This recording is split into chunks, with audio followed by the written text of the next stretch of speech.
할렐루야.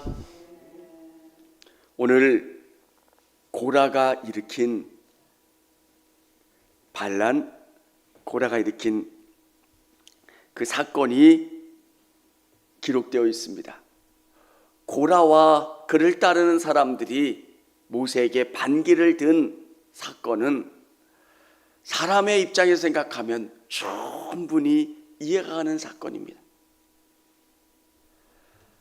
애굽에서 힘들기는 하지만 잘 살고 있었던 이스라엘 백성들, 하나님께서 10가지의 재앙과 기적을 통해서 애굽을 나와 광야에 살게 하셨습니다. 그들이 생각했던 가나안은 하나님이 그들을 들어서 옮기시는 그런 곳으로 생각했습니다. 별 어려움 없이 이 애굽만 나오면 하나님이 약속하신 멋진 땅을 소유할 수 있을 거야. 우리도 그렇잖아요. 예수 믿으면 우리 인생이 평탄할 것 같고 아무 고난도 없을 것 같고 기도하면 모든 것이 다 응답될 것 같은데 현실은 안 그렇잖아요. 애굽을 나온 곳이 광야입니다. 얼마나 덥고 힘들고 물이 없고 먹을 양식이 없는 그곳. 그들도 지쳤지만 어느 시점이 되면 그래도 도착하겠지 생각을 했는데 12명의 정탐꾼을 보낸 다음에 그들이 절망하게 됩니다. 와, 그 땅은 좋은데 그 땅에는 빈 땅이 아니라 사람들이 살고 있는 거예요. 그 사람들이 얼마나 장대한지 그들은 용사예요. 도저히 이길 수 없는 그런 사람인 거예요. 여러분, 믿음은 끝까지 하나님을 신뢰하는 거예요. 아멘입니까? 이게 진짜 어려워요. 우리 집에 고난이 와요. 근데 그 고난에 그치는 게 아니라 질병도 생겨요. 근데 그 상황 속에서 하나님을 끝까지 바라보고 신뢰하고 인내한다는 것. 여러분, 하나님께서 이스라엘 백성들을 죽게 하려고 이곳으로 인도하셨겠냐는 거예요. 하나님은 이들을 훈련시키신 다음에 이들을 준비시키신 다음에 이들을 가나안 땅으로 이끌어 가시는 거예요. 우리가 이해가 되지 않는 그 사건과 어려움 속에서 하나님을 계속 신뢰하는 작업들. 오늘 여러분이 자존심 상하는 일들을 경험하실 수도 있을 거고요. 참 믿음으로 받아들이기 어려운 일들을 경험하실 수도 있을 거예요. 그때 계속 믿음으로 그 사건들을, 사람들을, 환경들을 이해하고 받아들이고 하나님을 더 신뢰하는 작업들을 해야 하는 겁니다. 네, 이스라엘 백성들은 그러하지를 못했던 거예요. 그 땅에 강한 사람들이 살고 있다는 것, 믿음으로 보면 어떻게 받아들여야 돼요?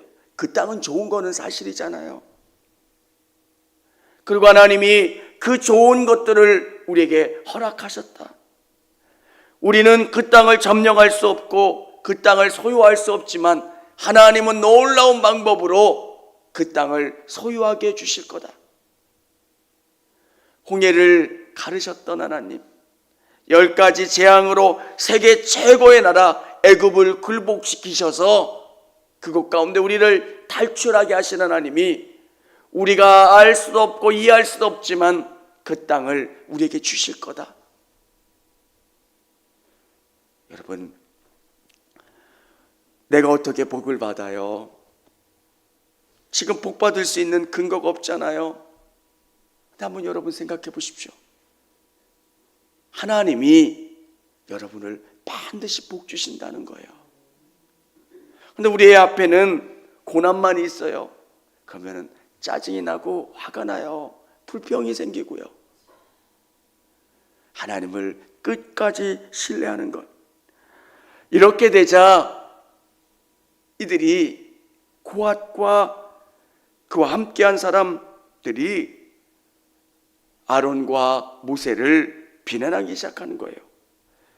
1절, 2절에 보면 레위의 증손 고앗의 손자 이스라엘의 아들 고라와 루벤 자손 엘리압의 아들 다단과 아비람과 벨렛의 아들 온이 당을 짓고 이스라엘 자손 총회에서 택함을 받은 자 곧 회중 가운데에서 이름 있는 지휘관 250명과 함께 일어나서 모세를 거스르니라. 고라와 베냐민 지파 루벤 자손이 함께 이 반란에 참여하고요. 그리고 이스라엘에서 아주 뛰어난 지휘관 250명이 이 일에 동참하게 되는 겁니다. 고라가 이야기하는 게 뭡니까? 우리는 고앗 자손, 너희와 같은 집안인데, 후손인데 아론의 후손들만 제사장을 하고 있고 우리는 이 성막을 무겁게 지고 이동하는 그런 레위 일을 하니까 너무 불공평하다는 거예요. 이해는 가요. 인간적으로는 이해는 가요. 똑같은 자손인데 아론은 제사장으로 옷도 화려한 거 입고 제사를 인도하는데 이 고앗 자손은 무거운 이 성물들을 옮기니까 얼마나 땀이 나겠어요. 이스라엘 진영들이 이동을 할 때 남자들은 다 성물을 옮겨야 되니까 부인들은 또 자기네 집 이사를 도맡아야 하니까 집에서도 얼마나 뭐라고 했겠어요. 그렇잖아요. 젊은 사람들은 다 성물을 옮겨야 되는 거예요. 이 고앗 자손들은 어려움도 많았을 거예요. 이해도 가요. 근데 하나님이 요구하시는 게 뭘까? 하나님이 바라시는 게 뭘까? 여러분, 이들의 불평은 하나님에 대한 불평인 거예요. 하나님이 가나안까지 끝까지 인도해 주실 거라고 하는 믿음이 흔들리니까 그 안에서 불평이 나오기 시작을 하는 거예요. 그리고 우리를 사용하시고 우리를 쓰신다는 것.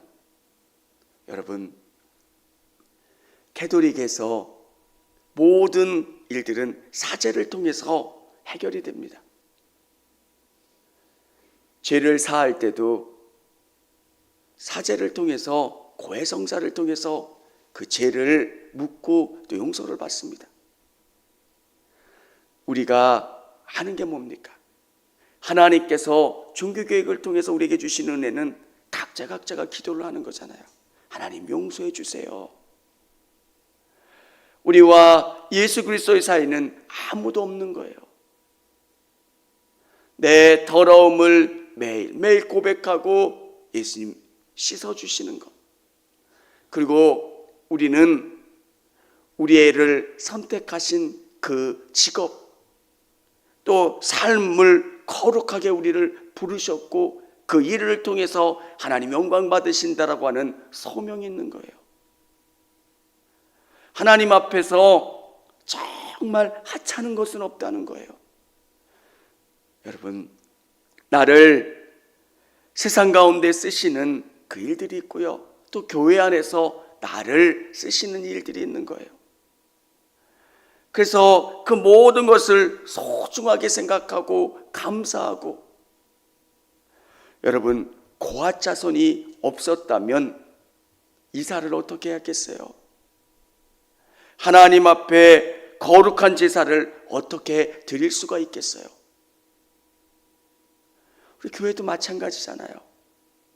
성찬식을 하는 이 목사만 중요한 게 아니라 성찬식을 뒤에서 준비하는 수많은 사람들이 있고요. 또 함께하는 사람들이 있고요. 오늘 고아 자손에게 그것을 또 고라에게 그 사실을 알았더라면 이런 심판은 당하지 않았을 겁니다. 여러분, 교회는 함께 굴러가는 거예요. 손이 있다면 발이 있는 거고요. 입이 있다면 눈이 있어야 되는 거고요. 교회 안에 여러 직분들이 하나님이 주시는 여러 가지 달란트를 하나님 앞에 최선을 다해서 노력하고 애쓰면 그것을 통해서 하나님은 영광 받아 주신다는 거예요. 하나님은 모세를 통해서 이들이 누이칠 수 있도록 기회를 줬지만 이들은 돌아서지 않았고요. 반기를 들었던 이들은 하나님의 거룩한 향로에 불이 나와서 이들은 태워서 죽게 되고요. 이스라엘 백성들은 땅이 갈라져서 이들을 다 삼켜서 심판하게 됩니다. 하나님께서 우리에게 보여주시려고 하고 깨닫게 해주시려고 하는 건 뭘까요? 무조건 아무 생각 없이 목회자에게, 지도자에게 순종하라 말씀하시는 게 아니에요. 하나님이 원하시고 바라시는 게 뭔가를 깨닫고 지도자가 그것을 향해서 이끌어간다면 따라주고 순종하라는 거예요. 여러분, 하나님이 이 고라를 통해서 주시는 은혜, 잘못됨을 통해서 이들이 얼마나 실패하고 안타깝습니까? 하나님은 우리에게 약속하시면 그 약속을 반드시 이루시는 하나님이세요. 가나안을 주겠다, 그 약속을 지키시잖아요. 우리를 구원하시고 복 주시고 우리를 치료하시고 회복하시는 하나님을 신실하게 의지하는 것. 가다 보면 광야에 물이 없는 때도 있습니다. 뜨거움도 있고요, 추위도 있고요, 힘든 여러 가지 상황들이 있습니다. 근데 우리 안에 우리의 눈을 예수님께로 집중하고 하나님께로 집중하는 거예요. 어려운 일들, 불평나는 일들이 생기면 믿음으로 그것을 가라앉히고 믿음으로 정리하고 다시금 하나님을 바라보는 것. 오늘 우리 성도님들이 믿음의 승리자가 될 수 있기를 원합니다. 고라와 그와 함께 했던 사람들이 하나님의 심판을 받은 것처럼 하나님을 부정하고 의심하는 자가 아니라 하나님을 신실하게 의지하는 믿음의 사람들이 다 될 수 있기를 원합니다. 끝까지 하나님을 신뢰하는 것, 그게 믿음이에요. 그 믿음의 승리를 경험하는 우리 모든 성도님들이 되시기를 주님의 이름으로 축원합니다. 청주감리교회 채널의 영상 잘 보셨나요? 저희 교회 예배에 함께 참여하고 설교 및 다양한 영상을 보고 싶으시다면 화면 오른쪽을 눌러 청주감리교회 채널을 구독해 주시기 바랍니다. 주일, 수요일 새벽 예배 라이브 방송과 지난 설교, 그리고 교육부서의 예배 등 다양한 소식에 빠른 알람을 받으실 수 있습니다. 청주감리교회 유튜브 채널 구독과 좋아요 기억해 주세요.